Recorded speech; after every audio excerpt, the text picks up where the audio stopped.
Ken Wales, Shed of the Year. A big one-off competition. Yeah, it's a good one. At stake is one of GMTV's quirkiest prizes, and it's all part of a craze that's sweeping the nation. Now, Richard Mackney is in Essex with more details on this one. Richard, what's this all about? Kate Garraway, the word huge would not be inappropriate here. It would be very well chosen indeed. Because on this seemingly ordinary street, there live a seemingly ordinary couple, this street in Essex, Ken and Lynn, who share, well, a dark and slightly bizarre and disturbing passion. Now, they got in touch with us a few months ago and they told us about their story and they said, look, we feel marginalised. We feel slightly ashamed of our story. Please, can you help us?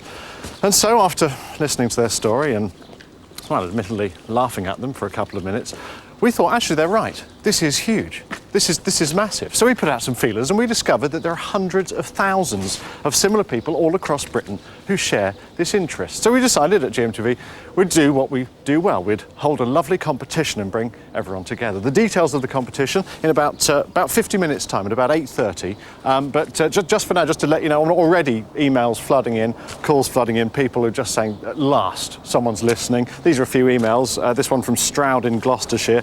Thank you, at last, a TV programme that listens to us. Here's another one from Perth in Scotland. I felt trapped for years because of my hobby. Now GMTV is setting me free. And finally, here's one. I've been locked in my dressing room for 2 hours. Please help me. That's from John Stapleton. I don't know how that... Could you help him out? I don't know how he got in there. We'll send someone down there immediately. We locked it, don't worry. Amazing. You know, he talked for about 3 minutes there and I'm none the wiser. No, none the wiser. All very mysterious. Brilliant tradition of GMTV there. Brilliant, Richard. OK, it's very mysterious, but it is worth waiting for. And I'm sure you're going to get a shed load of inquiries and lots of entries. I would be very surprised if television gets any better than this. It is the official launch of the GMTV Shed of the Year competition. Thumbs up all the way. Yeah. If anything deserved a fanfare, I think it's surely that. Basically, over the next 4 weeks, we want your sheds. That's a sentence I've never used before. We want you to send in pictures of your sheds. If you're one of the 10 million people in Britain who owns a shed, and if you use it for something other than, you know, storing garden furniture and hiding from the police, we want photos of it. All details of that, how to enter, in just a moment. Just to give you an idea, the sort of thing we're looking for. This is Ken Wales' shed here in Essex. Nothing special, a lick of creosote, somewhere possibly to store the lawnmower, or possibly somewhere to store his pub. Ken. Good morning to you. Welcome to GMTV. Ken, you've got a pub in your shed. That's correct. It's almost too exciting. Before we get a quick guided tour, this is obviously your area. This is the sort of bar area. Yeah. Selection of wines and spirits and so on. Little DJ area. Yep. What's this over here? This is That's the lounge. The lounge come dance floor. Yeah. Busy this morning, Ken? It usually is. Yeah. So if there are early morning drinkers, or late night one, a lot of very dubious people indeed. What else? This is the karaoke. Karaoke area. I mean, a modern pub is nothing without a karaoke area. Quite a nice, sizable space here. Yeah. Plenty of room for movement and so on, and sing along with. That looks like John Stapleton. I don't know if it is. Now, Ken, you've decided to build a pub in your shed. For God's sake, why? Basically, just for you can have parties without ruining the house. Yeah. It's somewhere different. You can let your hair down. You haven't got to worry about the mess. You can lock it up, walk away, and forget about it for the next day. Yeah. And it means you can, instead of just travelling up there, just bring the beer to you. Yeah. That journey to the kitchen becomes a nightmare, doesn't it? It did. Yeah, that's why I decided to do it. Yeah. What are the pitfalls of it? I mean, do you get any sort of pub brawls and stuff? No, not really. People? Just you have to sort of give them blankets and pillows on some parties and leave them there till the morning. Yeah, that's nice. And what about sort of last orders? Do you do time? If it's just you, can just do time me, please. It's normally 3, 4 o'clock in the morning. Yeah. Oh, is it? It's one of those. Okay. Now, obviously, I mean, this is obviously the Rolls-Royce, Ken, of all sheds. We're not expecting things like this. I mean, Ken's been winning Shed of the Year since the 1850s. He's even been featured in the Rolls-Royce publication, Shed Men. You can also get, I think, Shed Women and Shed Children. What advice would you give to anyone entering Shed of the Year? You've got to take your time and plan it out, really. Although I've just been adding it over the years, and as you can see, it just went a little bit mad. Yeah, and are you excited about the Shed of the Year competition? Very, yeah. I am. Very good. I think it's about the most exciting thing on telly for about 16 years. Yeah, it's extraordinary. Very good. Anyway, just before we hand back, Ken, so it's lacking a little bit. A bit of music, maybe, Ken? A bit of music, I think. Yeah. What do we Bit of music just to finish us off here. Yeah, a bit of Huey Lewis. What else? Can we get a bit of any mist? No. No, we're not going to have a. No, we don't. There's normally a smoke machine there. We haven't got it. Ken, this is the snow-peaked summit of my television career. It's too exciting. Garraway Castle. Give them the details because this is just too good. That's quality, Richard. He was looking at you like you had just arrived from Mars. Absolutely super. Richard, we haven't seen you on GMTV for a while. Have you been living in my shed? I've been living in my own shed. This is why I'm doing this item. Actually preparing for this item for the last 4 years. Years of work is good. It's good. Fantastic. Now, can you do better than Ken's creation?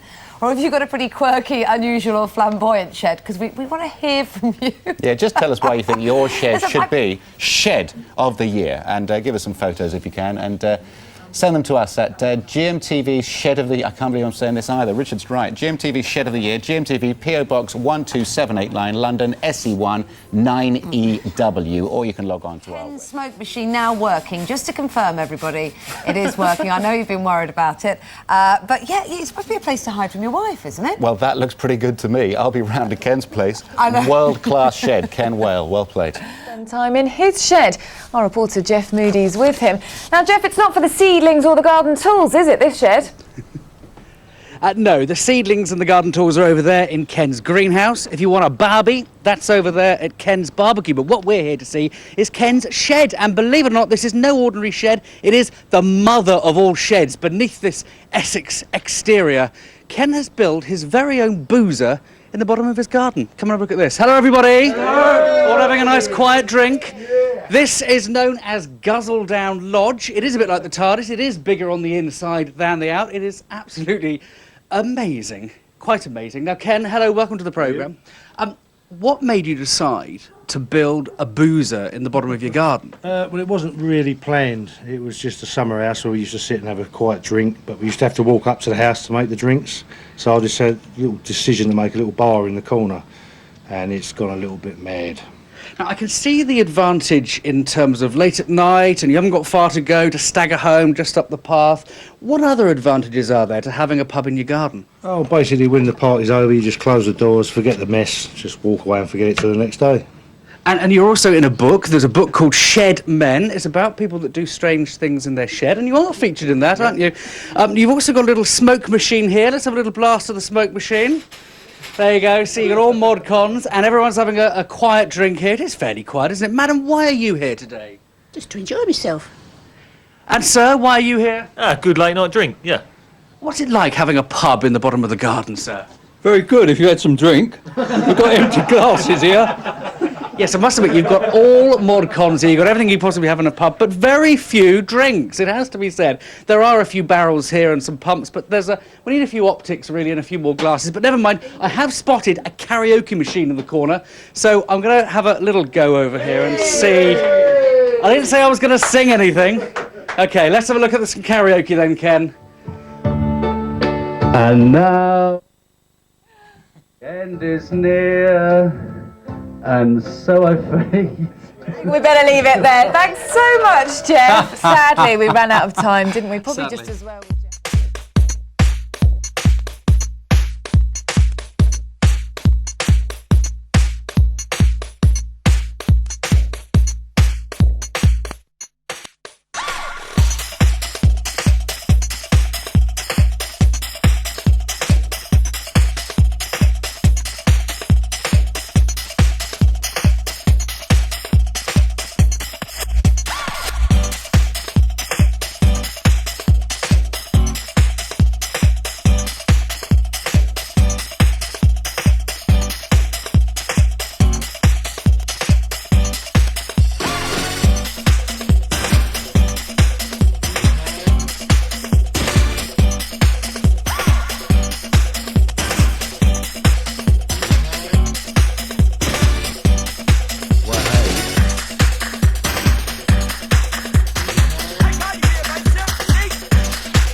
bottomy, Eric.